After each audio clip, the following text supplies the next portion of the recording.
Hello दोस्तों, प्रश्न यह है, दो बिंदु आवेश क्रमशः 5 गुणे 10 की घात माइनस 19 कूलाम तथा 10 गुणे 10 की घात माइनस 19 कूलाम 1 मीटर की दूरी पर स्थित है।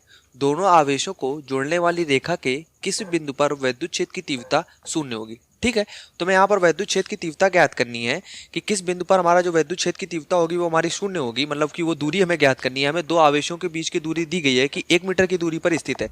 मतलब कि यहाँ से अगर हम देखें तो कोई आवेश हमारा यहाँ पर ये क्यू है। ठीक है, ये हमने मान लिया कि ये हमारा आवेश जो है वो Q1 है, कोई एक बिंदु आवेश है।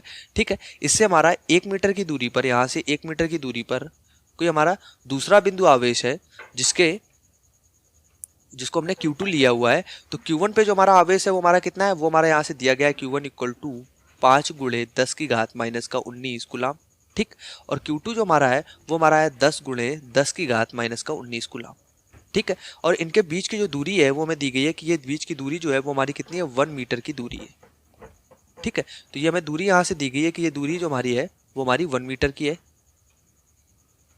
ठीक है, तो हमने यहाँ से मान लिया कि कोई बिंदु हमारा इन मिलाने वाली जो रेखा है इस पर कोई बिंदु हमारे यहाँ पर ये कोई बिंदु P है जहां पर हमारी जो वैद्युत क्षेत्र की तीव्रता है वो हमारी शून्य है। ठीक है, तो बिंदु आवेश Q1 से वहां तक की दूरी को हमने यहाँ से x मान लिया। ठीक है, ये हमारी दूरी x हो गई, और जो हमारी बची हुई दूरी हुई तो वो हमारी कितनी होगी, वो हमारी होगी 1 माइनस एक्स। ठीक है, तो हमारी ये P से Q2 तक की जो दूरी Q2 आवेश होगा इस तक की दूरी जो हो गई हमारी, वो हमारी कितनी होगी, 1 माइनस एक्स हो गई। यहाँ से हमने उसको 1 माइनस एक्स मान लिया। ठीक है, तो यहाँ से अब बात करते हैं वैद्युत क्षेत्र की तीव्रता की। तो बिंदु आवेश Q1 के कारण जो वैद्युत क्षेत्र की तीव्रता होगी बिंदु P पर, वो हमारी इससे विपरीत दिशा में होगी, क्योंकि ये धनात्मक है तो ये हमारी इधर की ओर होगी। मतलब हमारा E1 जो होगा हमारा कुछ इस तरफ होगा, और जो हमारा Q2 के कारण बिंदु P पर होगी हमारी E2 जो होगी हमारी इस दिशा में होगी। ठीक है, मतलब कि दोनों एक दूसरे की क्या विपरीत दिशा में है।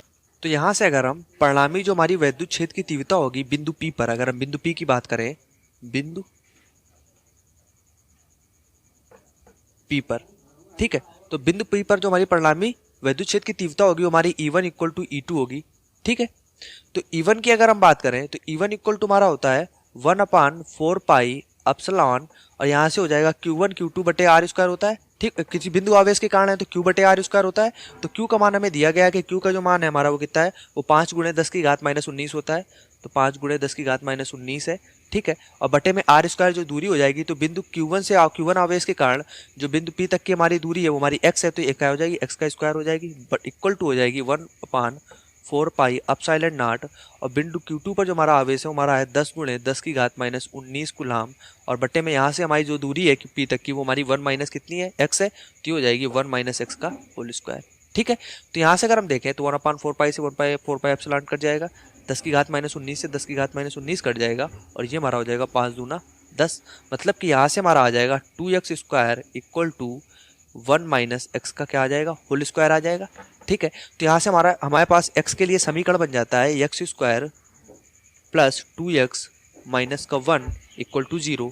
ठीक है, तो इस समीकरण को जो हम हल करते हैं तो x के हमारे दो मान आते हैं। तो x का हमारा जो पहला मान आता है वो हमारा आ जाता है x इक्वल टू 0.41 मीटर। ठीक है, और जो हमारा x का दूसरा मान आता है वो हमारा ऋणात्मक मान आ जाता है -2.43। ठीक है, तो यहाँ से अगर हम देखें तो ऋणात्मक मान तो लेंगे नहीं, तो यहाँ से ये भी हमारा मीटर में होता है, लेकिन हम ऋणात्मक मान तो लेंगे नहीं, क्योंकि हमें यहाँ से दूरी दी गई है कि हमारे यहाँ से दूरी जो है वो हमारी कितनी है, 1 मीटर की दूरी है। ये हमें दी गई है कि पूरी दूरी 1 मीटर है। तो यहाँ से जो हमारी दूरी होगी, मतलब कि हमारे x का मान होगा, तो x का हम धनात्मक मान लेंगे। तो मतलब कि जो हमारा होगा, अगर हम देखें तो हमारी जहाँ पर जो हमारी वैद्युत क्षेत्र की तीव्रता शून्य होगी वो हमारे आवेश Q1 से 0.41 मीटर की दूरी पर होगी, क्योंकि वही दूरी हमने कितनी मानी है, x मानी है। तो यहाँ से हम लिख सकते हैं कि जो हमारा वैद्युत क्षेत्र की जो शून्य होगा वो हमारा कहाँ पे होगा, पहले आवेश से 0, पहले यहाँ से हम लिख दें पहले आवेश से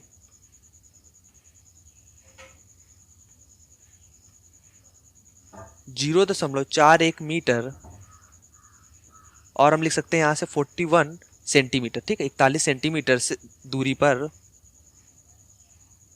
हमारी जो वैद्युत क्षेत्र की तीव्रता होगी वो शून्य होगी। वैद्युत क्षेत्र की तीव्रता शून्य होगी।